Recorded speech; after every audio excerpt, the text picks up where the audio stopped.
I made a massive mistake for many years, early in my production journey, that held back my mixes and caused endless frustration. It all stemmed from not utilizing reference tracks, or more specifically, not using them in the way I'm about to show you. Most producers use reference tracks by simply comparing their mix to them to hear the differences. This is better than not using them at all, but there's an even more effective approach. This method involves listening to your references and mixes through these 6 EQ bands. You can download these presets for Pro EQ and Ableton Stock EQ, as well as a handy live rack I created, or for free down below.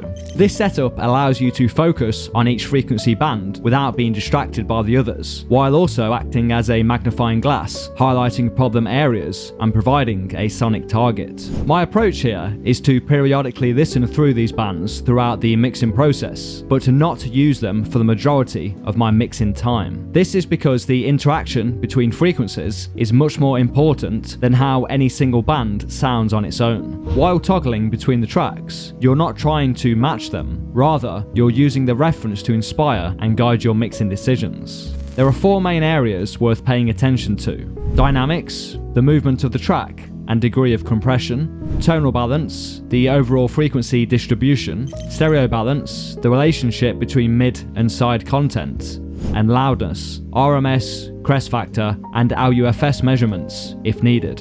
In EDM, one of the most important and challenging areas to nail is below 150 Hz. Achieving the optimal balance between instruments in this range is a problem that plagues many producers. Approaching this issue by soloing the band makes it so much easier to reference and troubleshoot what's actually happening. This region is crucial not just for low-end impact and clarity, but also overall track volume. Low frequencies take up the most headroom, so if they aren't properly managed, your track's loudness will suffer. Once you've controlled the low end, you can move on to the next band. I find that the first 3 bands present the most challenges and make the biggest difference to the overall mix. I share many more techniques like this in my free weekly newsletter. Consider signing up via the link below. For the reference material, I recommend choosing tracks that are similar in genre and instrumentation to your project and known for having great mixes. Another approach is to select references based on mix engineers. If you're working on hip-hop,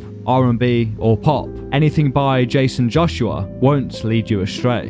For EDM, Luca Pretelese is one of your best options, trusted by Skrillex, Fred Again, and Diplo. If you're mixing indie or rock, Andrew Sheps might be your guy. I'll leave a link below to a website where you can find out who mix your favorite records to find your ideal reference selection. For another mixing trick, check out this video to learn how to gain stage your mixes. Thank you for watching.